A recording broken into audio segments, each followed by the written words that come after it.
Bienvenue sur cette vidéo, c'est une nouvelle vidéo suite à celle des symptômes sur l'épuisement, que ce soit le burn-out au niveau professionnel, parental, personnel, des proches aidants et des sportifs. Si vous ne l'avez pas vue, je vous invite à aller la voir pour voir si vous êtes concerné. Il y a les symptômes et le profil des personnes à risque. Dans cette vidéo, l'objectif est de vous expliquer les différentes étapes d'une prise en charge pour les personnes qui sont victimes d'épuisement. La première étape de la prise en charge, c'est impératif, c'est de retrouver de l'énergie et retrouver sa motivation. C'est vraiment important. Maintenant, comment faire pour retrouver de l'énergie quand on est totalement épuisé? La première chose à regarder et à faire, c'est de gérer le sommeil. Ça veut dire retrouver un bon sommeil, de pouvoir avoir un sommeil réparateur, de trouver un rythme régulier aussi. Il y a tous des protocoles à mettre en place par rapport au sommeil.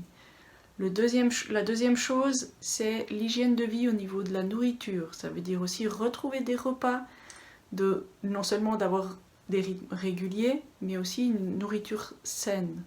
Le troisième point, c'est d'avoir une activité physique. Alors c'est vrai qu'on peut se dire, c'est compliqué d'avoir une activité physique. Je ne vous parle pas de la course à pied tous les jours, très intensive. Ce qui est important, c'est que tous les jours, au moins 1 heure, 1 heure et demie, si vous pouvez, mais au moins 1 heure, de pouvoir sortir de la maison, de pouvoir marcher, de réactiver votre corps. Ça va vous permettre aussi de mieux dormir le soir. Un autre point aussi, qui est plutôt pour retrouver la motivation et qui est vraiment important, c'est de réintroduire dans votre planning horaire des choses qui vous font plaisir, qui vous font du bien. Parfois c'est compliqué de savoir qu'est-ce qui vous fait du bien, parce que ça fait longtemps que vous n'avez plus pris soin de vous et que vous avez tellement de choses à faire autres, mais d'abord il faut prendre soin de vous pour pouvoir assumer les autres tâches et pour pouvoir retrouver cette motivation. Donc chaque jour vous introduisez quelque chose qui vous fait du bien. C'est pas une grosse activité, mais ça peut être une petite chose qui va introduire cette notion de plaisir ou réintroduire cette notion de plaisir. La deuxième étape, c'est de se recentrer sur vous et particulièrement sur vos valeurs profondes. Probablement que quand il y a un épuisement, c'est qu'on part sur un autre chemin que ses propres valeurs sans s'être rendu compte. Donc c'est de retrouver un équilibre de vie et de partir dans la direction qui vous correspond. La troisième étape, c'est de revenir sur la cassure que vous avez vécue ou que vous êtes en train de vivre et d'identifier quel fonctionnement vous avez qui vous amène à être épuisé ou rester dans cet épuisement. C'est pas la charge de travail qui amène l'épuisement, c'est vraiment comment on travaille et comment on perçoit le monde qui amène à un épuisement. Et la quatrième étape, c'est de reprendre soit votre activité professionnelle, soit de reprendre les tâches que vous aviez au quotidien que vous devez assumer et de travailler, de fonctionner autrement. Justement, l'étape précédente, vous avez repéré les choses qui vous ont amené à cet épuisement et là, c'est de reprendre l'activité concrètement mais en travaillant autrement, en agissant autrement.